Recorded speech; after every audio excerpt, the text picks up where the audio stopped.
اللہ قوموں کے قصے سنا کر سمجھا رہا ہے، اعلان کر رہا ہے، الم تر کیف فعل ربک بعاد ارم ذات العماد التي لم يخلق مثلها في البلاد۔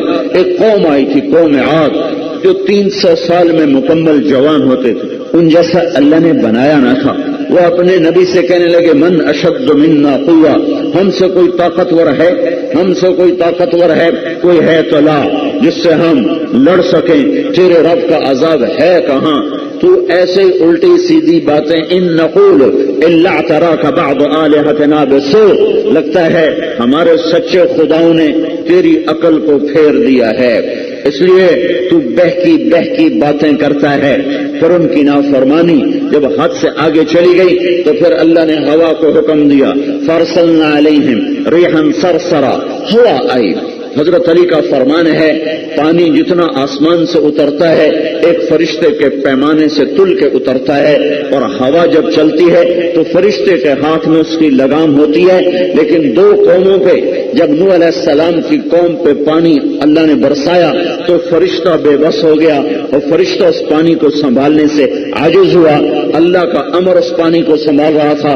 انا لما طغى الماء، جب پانی سرکش ہو گیا، کس پر سرکش؟ فرشتے کے ہاتھوں سے بے قابو ہو گیا اور بے بہا ہو کر برسا، اس سے قابو کرنے والا اللہ تھا۔ اور بریح صرصر عاتیہ، میں نے ہوا بھیجی جو نافرمان تھی۔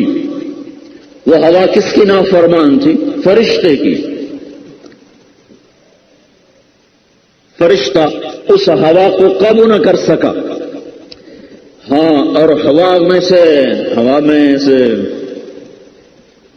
سوراخ کتنا ہوا؟ فرشتے نے پوچھا یا اللہ، اس قوم کو ہلاک کرنے کا ارادہ ہو چکا ہے تو میں ہوا کے خزانے میں کتنا سوراخ کروں؟ جتنا بیل کے ناک کا نتنا، بیل کا ناک تو ذہن میں ہے، اس کا نتنا ذرا چوڑا ہوتا ہے، کہ جتنا اس کے ناک کا سوراخ ہے اتنا اس میں سے میں کھول دوں ہوا کا خزانہ؟ تو اللہ تعالیٰ نے فرمایا ساری کائنات کو یہ ہوا اڑا دے گی، مجھے صرف قوم عاد کو برباد کرنا ہے۔ ایک چھوٹے سے چھلے کے برابر سوراخ کر، ایک باریک سے چھلے کے برابر سوراخ کر۔ وہ باریک سے چھلے کے سوراخ میں سے جو ہوا نکلی تو اس نے کیا کیا؟ 7 لیال و8 ایام حسوما فتر القوم فیہا سرعا كأنهم أعجاز نخل خاوية فهل ترى لهم من باقية۔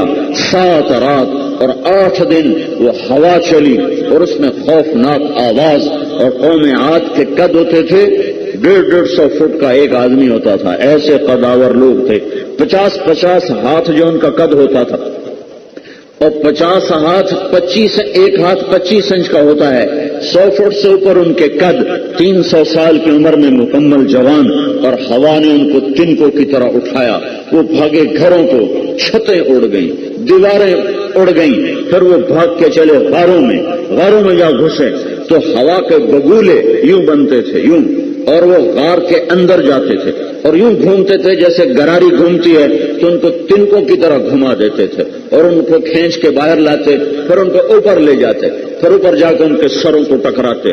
وہ ایسے جیسے بگولے میں آپ دیکھتے ہو تنکے گھوم رہے تھے، ایسے وہ گھومتے تو ٹھا گھوم کے ٹھا، پھر گھوم کے پھر ٹھا، ان کے سر یوں ٹکرائے، ان کے آپس میں سر ٹکرا، اللہ نے ان کی کھوپڑیاں توڑ کے رکھ دی اور بھیجے ان کے نکل کے آ گئے، اور اوپر سے جو اٹھا کے نیچے مارا تو ان کے سر الگ ہو گئے اور دھڑ الگ ہو گئے، اور میرے اللہ نے کہا فَهَلْ تَرَى لَهُم مِّن بَاقِيَةٍ، ذرا دیکھنا کوئی باقی بچا ہے، کوئی باقی بچا ہو، کوئی تمہارے سامنے ہو تو بتاؤ۔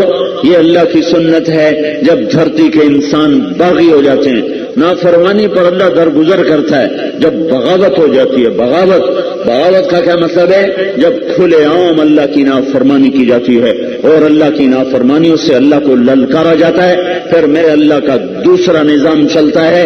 پھر ایک قوم آئی عاد، وہ بجائے صحیح ہونے کے ان کو خبر ملی کہ قوم عاد پر ہوا چلی تھی اور اس نے ان کے گھر اڑا دیے تھے، انہوں نے پہاڑوں کے اندر شہر بنا دیے، پورے پہاڑ کو کھود کر اندر شہر۔ میں نے دیکھے یہ قوم اردن تک پھیلی ہوئی تھی اور پہاڑوں کے اندر پورے بازار اور گھر اور شہر، تو اب یہاں ہوا آ کے ہمیں دکھائے مکروا مکرن ومکرنا مکرن وہم لا یشعرون، ایک مکر تدبیر انہوں نے چلائی، ایک تدبیر تیرے رب کی چلی، ان کی تدبیر کا تیرے رب کو پتا تھا اور اللہ کی تدبیر کا ان کو پتا نہیں تھا۔ پھر کیا ہوا؟ پھر کیا ہوا؟ پھر کیا ہوا؟ فانظر فانظر، دیکھ دیکھ، جاؤ جاؤ جاؤ، دیکھو ان کے ساتھ تمہارے رب نے کیا کیا۔ الا ان ثمود کفروا ربهم، الا ان ثمود کفروا ربهم، الا بعدا لثمود۔ کیا ہوا؟ کیا ہوا؟ فاخذت الذين ظلموا الصيحة فاصبحوا في دارهم جاثمين، ایک آواز آئی فانظر كيف كان عاقبة مكرهم انا دمرناهم وقومهم اجمعين فتلك بيوتهم خاوية بما ظلموا ان في ذلك لآية لقوم يعلمون وانجينا الذين آمنوا وكانوا يتقون۔ وہ کہنے لگے اب آ کے کوئی دکھائے، تو پھر ہوا نہیں آئی، پھر ایک فرشتہ آیا، اس نے ایک چیخ ماری اور ان کے کلیجے پھٹ گئے اور چہرے ان کے نیلے ہو گئے اور چہرے ان کے مسخ ہو گئے اور وہ سارے کے سارے بھوسا بن کے وہاں پڑے ہوئے تھے۔ ان پر رونے والا بھی کوئی نہ بچا، رونے والا بھی کوئی نہ بچا۔ صالح علیہ السلام کی اونٹنی کے پاؤں کاٹے اور اس سے قتل کیا اور ان کو کہا تھا کہ اس کو مت کچھ کہنا، ناقۃ اللہ وسقیاہا، یہ اللہ کی اونٹنی ہے، خود مانگی تھی کہ تو سچا نبی ہے، یہ پتھر پھاڑ، اس میں سے اونٹنی نکال جو نکلتا ہی بچہ دے۔ ان کا دیکھ لو اگر پھر بھی نہ مانے تو تمہاری خیر نہیں ہے، کہ نہیں ہم مانیں گے۔ تو صالح علیہ السلام نے دعا کی تو ان کے سامنے پہاڑ پھٹا اور اس میں سے اونٹنی نکلی اور اس نے آتے ہی بچہ دیا۔ وہ اونٹنی بہت بڑی تھی، تو جب وہ پانی پینے جاتی تو ان کے جانور ڈر کے بھاگ جاتے تھے، تو انہوں نے کہا اونٹنی ختم کرو۔ تو حود علیہ السلام نے صالح علیہ السلام نے فرمایا ایمان نہیں لائے ہو تو اونٹنی کو کچھ نہ کہنا، اگر اسے کچھ کہہ دیا تو پھر تمہاری خیر نہیں ہے، پھر تمہاری خیر نہیں ہے۔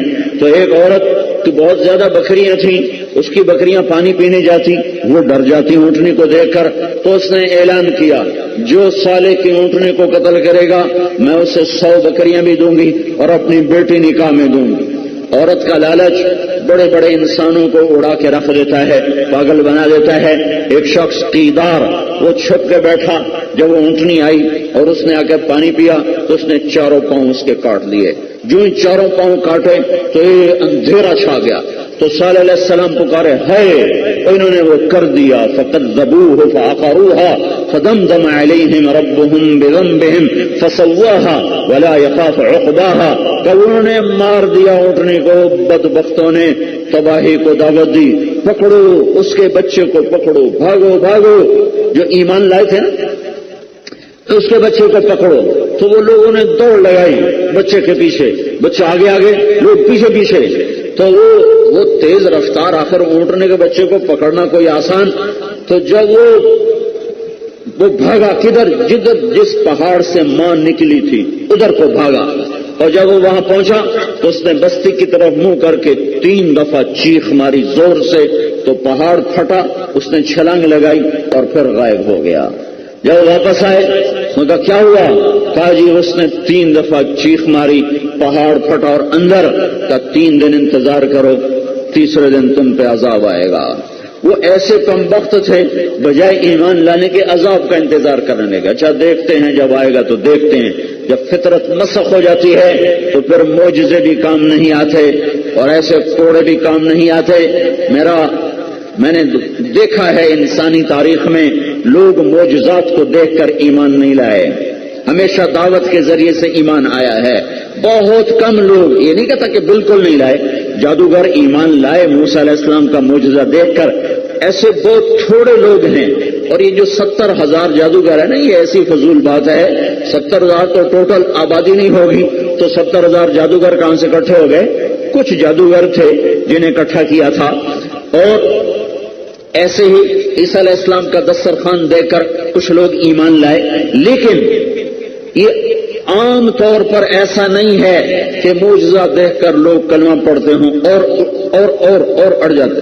اب کوہ صفا پہ تھے تو قریش مکہ کہنے لگے یہ چاند 2 ٹکڑے کر کے دکھا دے تو تجھے نبی مانے. چاند 14ویں کا تھا تو آپ نے انگلی کا اشارہ کیا تو اس کے 2 ٹکڑے ہو گئے. ایک ٹکڑا جبل ابی قبیس پر چلا گیا اور ایک ٹکڑا جو تھا وہ جبل ہند. اب آج وہ سارا پہاڑ برابر ہو گئے, پہاڑ چھوڑ میدان بن گئے. ایک ٹکڑا ادھر چلا گیا. سب اپنی آنکھوں سے دیکھ رہے ہیں کہ چاند 2 ٹکڑوں میں تقسیم ہو کر جا چکا ہے. پھر ان کے سامنے آ کر یوں ملا. ایک آدمی نے کلمہ نہیں پڑھا اور کہنے لگے تیرا جادو تو چاند پہ بھی چل گیا. دین کے پھیلنے کا ہمیشہ ایک ہی سبب ہے اور ایک ہی رہے گا. وہ دعوت ہے کہ اللہ کا پیغام لے کے جانا اور اس کے لیے ذلت اٹھانا اور اس کے لیے لوگوں کے آگے جھکنا, یہ پیغام ہے. اسی سے زندگیوں کو اللہ تعالیٰ پلٹا دیتا ہے. قوم سمود بھوسا بن گئی, ایمان نہیں لائے. یہ اللہ تعالیٰ کی سنت ہے. وفرعون ذی الاوتاد